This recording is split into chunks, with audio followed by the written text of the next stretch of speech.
ఈ వార్త చూశాక గుండె ద్రవించిపోయింది. భవిష్యత్తులో మన బ్రతుకులు కూడా ఇంతేనేమో అనిపించింది. అమ్మా నాన్న అరణ్య రోదన. ఒక్క హైదరాబాద్లో 460కి పైగా వృద్ధాశ్రమాలు. పండుటాకులను వృద్ధాశ్రమాల్లో వదిలేస్తున్న బిడ్డలు, కుటుంబ బంధాలపై సిలబస్ బాల్యం నుంచే నేర్పించాలంటూ ప్రభుత్వాలకు నిపుణుల సూచనలు. చిన్నప్పుడు అమ్మే ఆలన, ముసలిదైతే ముతక.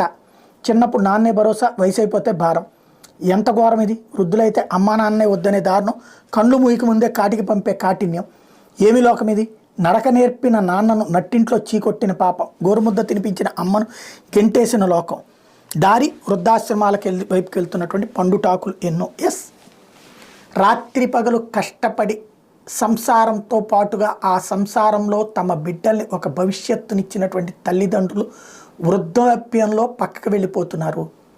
ఇది సమస్య. ఎక్కడ అంటే అత్తాకోడల సమస్యలు, లేకపోతే అల్లుడితో